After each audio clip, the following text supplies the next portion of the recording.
If you were to write an autobiography, what would the title of it be? The Other Side of Eden. Hi, I'm Apurva Bose. Welcome to Ocha, Voice of the People. Young people has been represented in almost all facets of life, except political leadership. So today we have with us someone who at the age of 27 became the youngest MLA from Kerala, Mr. Highly Eden MP. So without much ado, let's jump right into it. As a first-time elected MP in the Parliament, you almost eased into one of the most discussed Lok Sabha sessions that we've had, where the record number of bills have been passed, and it's been discussed a lot more. So, how was your ride? Was it bumpy? How did you ease into it? As a beginner, I'm learning things, Okay. but of course, as an experienced person in the assembly, now twice I was in the assembly. Once I was part of the government, and second time I was in the opposition. So it was not new to me. The session was not new to me, but of course it's a much larger platform. It's a cross section of India. So in a way it was different, but the procedures were like a bit similar. Not exactly the same, but it was similar.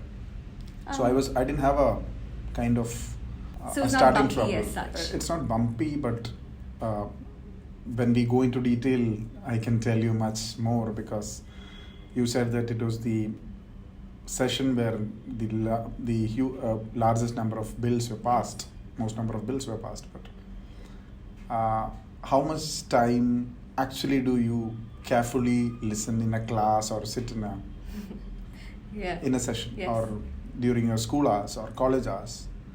There is a limit of time you can actually involve in a process. And I don't think getting a record of many number of bills passed is a criteria of deciding that was the best session ever. Of course, we all took part in the late hour sessions, we all took part in the amendments, we gave our discussions, we spoke on different bills, but I appreciate the fact that there were a number of bills which came up, but it needed more time, or the number of bills, it shouldn't be for setting a record. Yes. It could have been the most discussed bill, maybe. Definitely. A bill can maybe discussed for a very long time. The pros and cons can be discussed. So when you talk about the most number of bills being passed in a very short time, it was also discussed because when you talk about the abrogation of Article 370 and the reorganization bill that was introduced, it was almost so rushed that it felt like something that happened overnight and nobody knew about it. And you were somebody who voiced a lot about the new bill that was introduced, and you tore the bill, and that was also discussed in the Parliament. So I tore the bill. I tore the resolution which was introduced by Mr. Amit Shah. Yes. So that was also discussed a lot amongst the media, and it was spoken widely in the nation as well. So do you think secularism in the country is at stake here? As somebody who has been in the Parliament and as somebody who's witnessed the process that we've seen this time. People have different opinions. Yes. There are 540 members in the Parliament, and they raise many concerns about their constituencies, about the bills, about the communities, and people have different opinions. And that is how the Parliament should be. There shouldn't be one bill, there shouldn't be one session, there should be one agenda, there shouldn't be one voice. There are different voices. And that is the uniqueness of India. Yes. So my point exactly is, whatever bill comes to the Parliament, of course, the ruling party has a huge majority in which they can, of course, pass as much as bills they want to. But the process which have been followed right from the inception of the Parliament. Yes. There are the parliamentary proceedings which has to be, there is a sanctity in a process. So the rules and procedures of the Parliament is something which has to be followed. Yes. So the people are advocating on and off for removing 370 or Yes. the sections of 370, whatever it is. But my point was, how it was brought to the parliament. Mm. So when a bill is introduced in the parliament, you can actually object the introduction of the bill. So you can, I might be wrong, I'm a beginner, so kindly bear with me. Yeah. So they might be, so if there is an unconstitutional process in the bill, Yes. there is an anti-constitutional move, so you can actually object the introduction of the bill, and you can state the sections and say, this is the reason why I'm objecting this introduction. This is against the Constitution of India. That's why I'm not objecting the introduction, or the different aspects and perspectives of the bill. I had given certain suggestions with certain points, but unfortunately, the people in the parliament, the staff of the parliament told me that this is not a new bill because yesterday it was introduced in Rajya Sabha. So this is not a new bill and you cannot oppose the bill. So bill has already been discussed. So this is the elected body. Rajya Sabha is an upper body. So when you have an elected body from 540 constituencies where crores of people have raised their voice to elect you to the parliament, and the parliament has no right to intervene, the people, members of the parliament or the peoples of the representative doesn't have a voice in the parliament, it's quite unfortunate. 2 weeks before this bill was introduced, Mr. Amit Shah moved a ordinance to extend the time frame of the president's rule in the state of Jammu and Kashmir. Yes. So the state of Jammu and Kashmir has been totally the rules and laws and everything is under the president. There is no elected body there. There is no voice of the people heard. So they extended 6 months of the rule and made sure that this bill is introduced during this session, so that no discussion is happening in the assembly of the Jammu and Kashmir. So it was a pre-planned, documented script. Also, we have never heard of a state being made as a union territory. A union territory has been upgraded as a state. You know the issues in Pondicherry with the lieutenant governor. You know the issues in Delhi with the lieutenant governor. So even though you have an elected government, they say that Jammu and Kashmir will have an elected government, or Ladakh won't have, but Jammu and Kashmir will have an elected government. So the elected government can perform. But there is no point in making a state to union territory and taking all the rights off. When 370 was introduced, when Pandit Nehru had the vision of doing that, it was not a full-time process. Yeah. The right from our constitution, the right from all the sections of the constitutions are not permanent. It has to move when time goes. These are for some time. These are for a time frame, or this shouldn't be a permanent structure. But the way, the procedure, all the sanctity, all the procedures and rules were violated, all the democratic process were hampered. The entire Kashmiri people are abandoned from the rest of the world. They have no internet connection, they have no phone calls. Why, if there is a peace in the state, or when there is a consensus in the state, why do you need to have a state in total darkness? I had a few of the Kashmiri students in the medical college and in the Cochin University of Science and Technology. Who you had met recently. Who I met 2-3 days back. 10 days back, 2 weeks back, this boys had spoke with their family. 3 hours they have to travel to the local police station. 3 hours they have to wait in a queue, and 30 seconds they were able to talk. And after 2 weeks, they have no clue whether the family is safe or not. They are not getting money from their family. Their mess fees is not paid. Their hostel fees is not paid. Their examination fees is not paid. So this is a state of total darkness. This is an undemocratical process. So I support as much as bills the parliament is passing, but let it happen over time, let it be discussed, let the pros and cons be discussed, let a healthy process happen inside the parliament where we all would be part of that. But yes, as a young leader and as somebody who has been part of politics for a while, you started off as as being a part of student politics, and then you moved into mainstream politics. You also come from a family with political affiliations.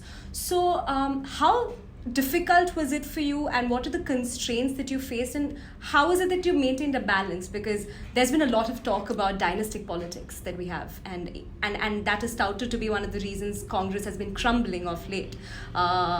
So what is your take on this? Because you obviously have earned the trust of the people, and you are a beacon of hope for the young. So what is your take on this?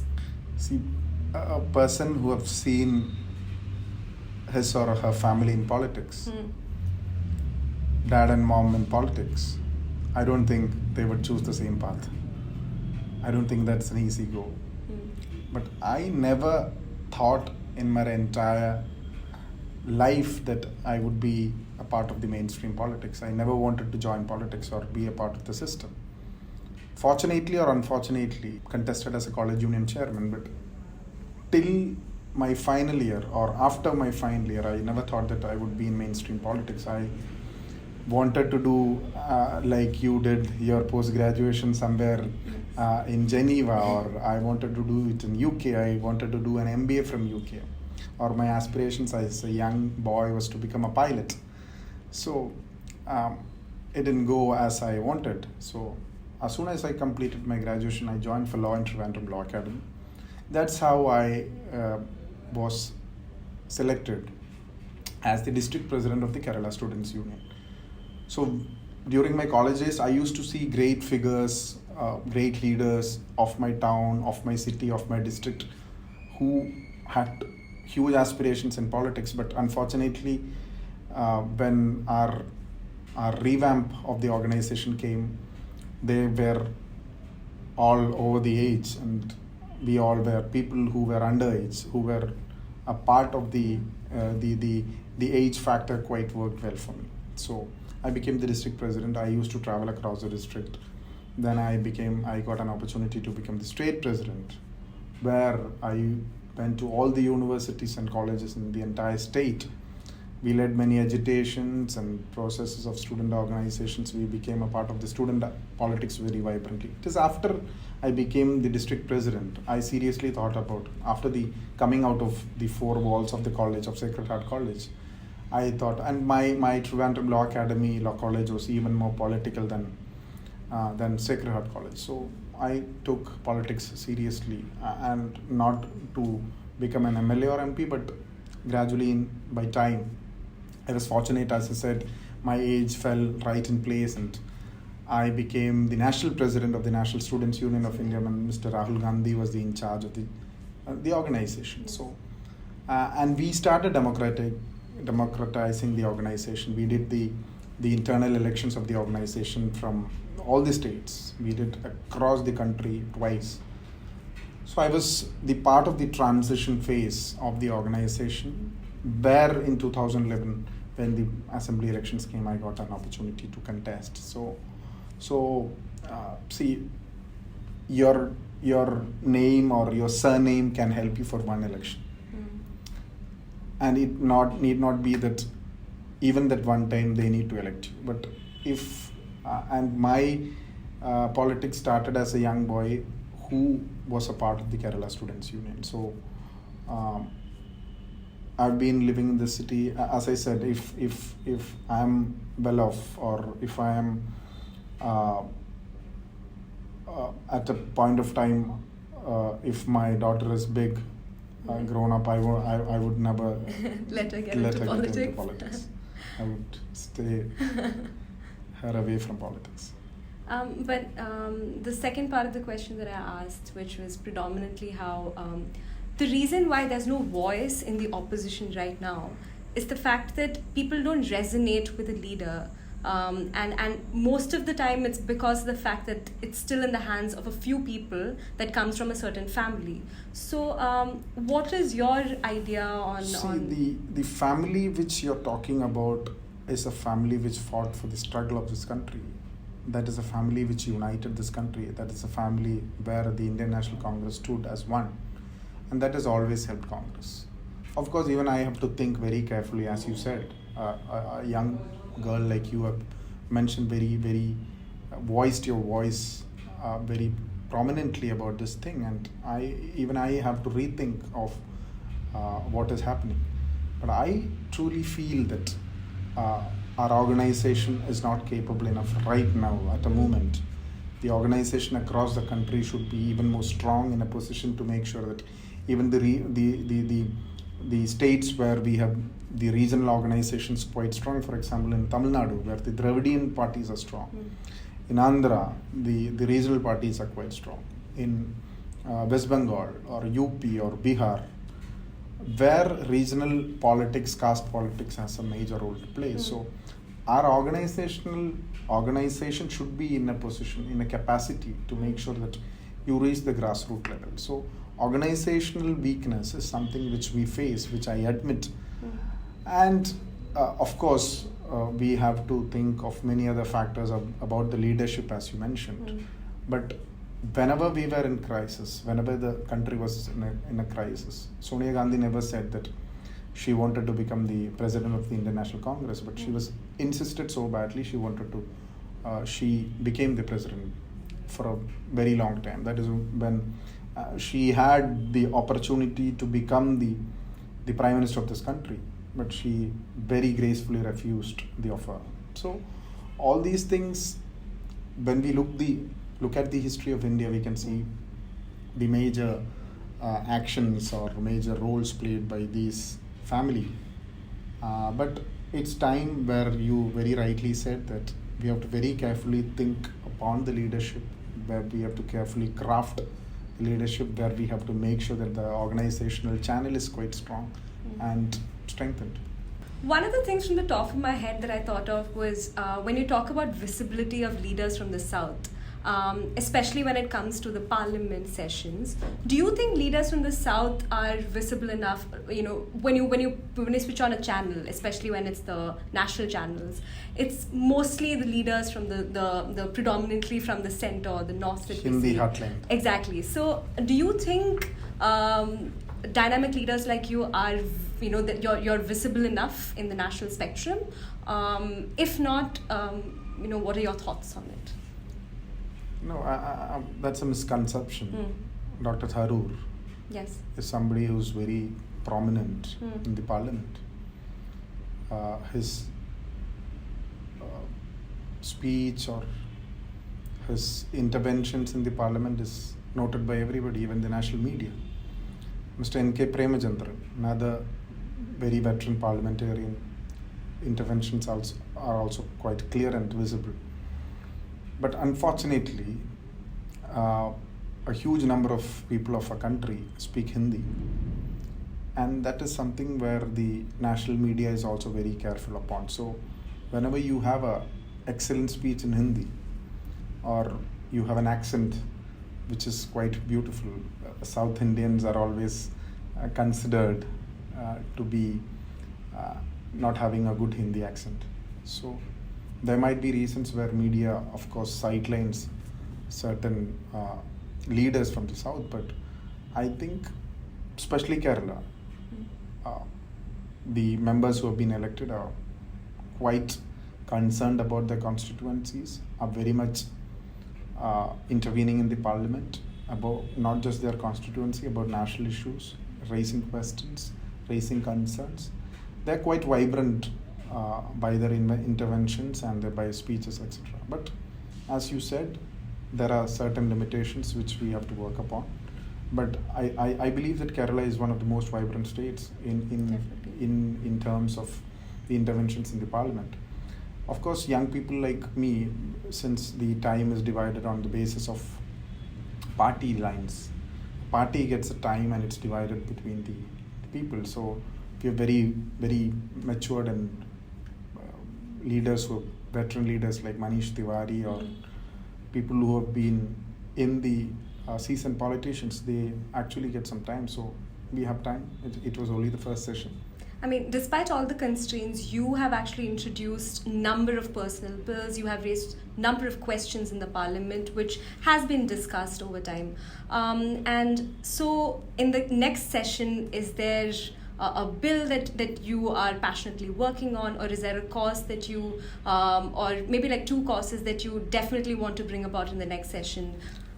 No, the Good Samaritan law, Yes. which as a form of private members bill, which I raised in the last session, was a major concern, which actually gives a lot of advantage for people who actually get hit by a vehicle, who are met with accidents.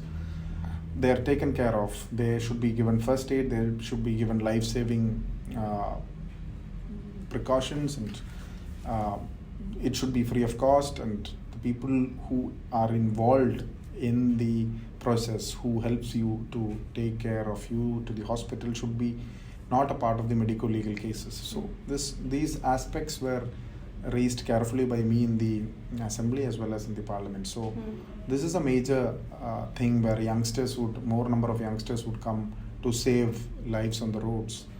And also they get proper treatment at hospital. Sometimes it would be a major corporate hospital, nearby hospital. You don't find a government hospital nearby, or a private hospital will be the first place you reach to, but you should be dealt properly where you are given financial assistance by the government. So these were this was one of the major things which we actually introduced in the parliament. Of course, there are more major number of, and one of the other bills regarding the CSR amendment, Yes. where they also have major role to play in the development of a society. So I'm working on many other aspects. I believe that that could also, as a form of private members bill, can be talked about. Yes, of course. Now, moving away slightly from more serious questions, there are a few rapid fire questions that I'd like to ask Yeah, you. sure. Shoot. It's just something that comes off from the top of your head. Who's the one politician from history you'd like to have dinner with? Rajiv Gandhi. Perfect. If you were to act in a movie, which role would you like to play? Philip. Yes.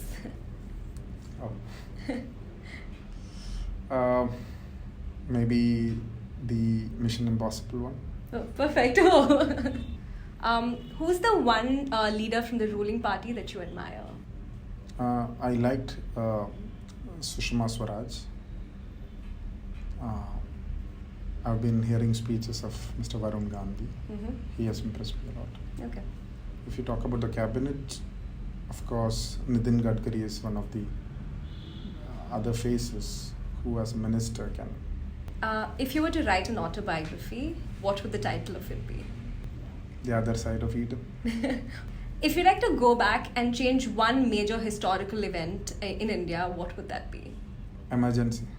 Okay. By Indira Gandhi. Yes. Perfect. So thank you so much for spending so much time with us. We had a great time, and can't wait to see amazing stuff that that's in store for you. Thank you. Thank so you. much. Thank you guys for watching our little chat with Mr. Hybe Eden MP. If you like this video, like, comment, subscribe, you know the drill. And do voice your thoughts on how youth can be represented in politics. Thank you.